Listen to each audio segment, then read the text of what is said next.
നമസ്കാരം, എല്ലാവർക്കും പ്രവാസി മലയാളിയിലേക്ക് സ്വാഗതം. UAE-യുടെ 7 എമിറേറ്റുകളിൽ ഏറ്റവും ജനസാന്ദ്രതയുള്ളത് ദുബായിലാണ്. നിരവധി പ്രവാസികളാണ് ഇവിടെ കുടുംബമായി താമസിക്കുന്നത്. ഈ എമിറേറ്റിന്റെ പ്രധാന സാമ്പത്തിക വരുമാനം വ്യവസായം, ടൂറിസം എന്നിവയാണ്.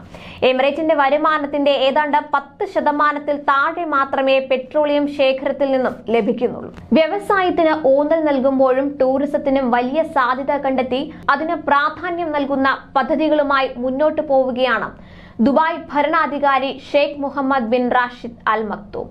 ലോകത്തിലെ ഏറ്റവും മികച്ച നഗരങ്ങളിൽ ഒന്നായി വിശേഷിപ്പിക്കപ്പെടുന്ന ദുബായിൽ വിനോദസഞ്ചാര മേഖലയിൽ കൂടുതൽ ഉണർവേകിക്കൊണ്ട് സന്ദർശകരുടെ കുത്തൊഴുക്ക് തുടരുകയാണ്. മലയാളികൾ മാത്രമല്ല, മറ്റ് അറബ് രാജ്യങ്ങളിൽ നിന്ന് പോലും സന്ദർശകർ ഇവിടേക്ക് എത്തുന്നുണ്ട്. കണക്കുകൾ പരിശോധിക്കുമ്പോൾ ഒമാൻ ഇപ്പോൾ ഞെട്ടിപ്പിച്ചിരിക്കുകയാണ്. ഒമാനിൽ നിന്ന് ദുബായിലേക്ക് ഈ വർഷം യാത്ര ചെയ്തത് 1 ദശലക്ഷത്തിലധികം പേരാണ്. ഒമാന് പിന്നാലെ സൗദി അറേബ്യ, ഇംഗ്ലണ്ട്, റഷ്യ എന്നീ രാജ്യങ്ങളാണ് പട്ടികയിൽ ഇടം നേടിയത്. ദുബായ് ഇക്കണോമി ആൻഡ് ടൂറിസം പുറത്തുവിട്ട കണക്കുകൾ പ്രകാരമാണിത്. ദുബായ് ഇക്കണോമി ആൻഡ് ടൂറിസം പുറത്തുവിട്ട കണക്കുകൾ പ്രകാരം ഈ വർഷം ജനുവരി മുതൽ സെപ്റ്റംബർ വരെ ഒമാനിൽ നിന്ന് ദുബായിലേക്ക് 1 ദശലക്ഷത്തിലധികം പേർ യാത്ര ചെയ്തിട്ടുണ്ട്. കഴിഞ്ഞ വർഷം ഇതേ കാലയളവിലെ അപേക്ഷിച്ച് 715% വളർച്ചയാണ് രേഖപ്പെടുത്തിയിരിക്കുന്നത്. 2019 കാലയളവുമായി ഇത് താരതമ്യപ്പെടുത്തുമ്പോൾ വർധന 35%.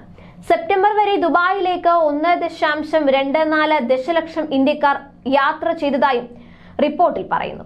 ഒമാനിലെ national centre for statistics and ഇൻഫർമേഷനിൽ നിന്നുള്ള ഡേറ്റ പ്രകാരം ഇതേ കാലയളവിൽ ഗൾഫ് രാജ്യങ്ങളിൽ നിന്നുള്ള ഒമാനിലേക്കുള്ള സന്ദർശകരുടെ എണ്ണത്തിൽ 750.8% വളർച്ച രേഖപ്പെടുത്തി.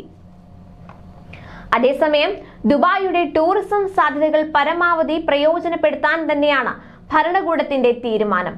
നഗരങ്ങളെ മാത്രമല്ല, ഇതിനായി ഗ്രാമങ്ങളെ കൂടി വിനോദസഞ്ചാര കേന്ദ്രങ്ങളാക്കി മാറ്റാനുള്ള പദ്ധതികൾ UAE വൈസ് പ്രസിഡന്റും പ്രധാനമന്ത്രിയും ദുബായ് ഭരണാധികാരിയുമായ Sheikh Mohammed bin Rashid Al Maktoum പ്രഖ്യാപിച്ചു കഴിഞ്ഞു.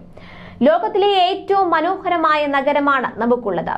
ഞങ്ങളുടെ അടുത്ത ലക്ഷ്യം ദുബായിലെ നാട്ടിൻപുറങ്ങളെയും വന്യമൃഗ സങ്കേതങ്ങളെയും ഏറ്റവും ആസ്വാദ്യകരവും മനോഹരവുമാക്കുക എന്നാണ് ഷെയ്ഖ് മുഹമ്മദ് ട്വിറ്ററിൽ കുറിച്ചിരുന്നത്. ദുബായിലെ ഗ്രാമപ്രദേശങ്ങളിലും വനപ്രദേശങ്ങളിലും ഞങ്ങൾ വ്യത്യസ്തവും പുതിയതുമായ ടൂറിസ്റ്റ് അനുഭവങ്ങൾ നൽകും. ഏറ്റവും മികച്ചത് ഇനിയും വരാനിരിക്കുന്നതേ ഉള്ളൂ എന്നും അദ്ദേഹം പറഞ്ഞു വെച്ചിരുന്നു. അടുത്ത ദുബായ് ഷോപ്പിംഗ് ഫെസ്റ്റിവൽ ഡിസംബർ 15 തുടങ്ങും. അതിനാൽ ഇനിയും വിനോദസഞ്ചാരികൾ രാജ്യത്തേക്ക് കുതിക്കുമെന്നുറപ്പാണ്. 46 ദിവസം നീണ്ടു നിൽക്കുന്ന ഷോപ്പിംഗ് മഹാമേള 2023 ജനുവരി 29 അവസാനിക്കുന്നത്. കൂടുതൽ പ്രവാസി വാർത്തകൾക്കായി ഈ ചാനൽ സബ്സ്ക്രൈബ് ചെയ്യും.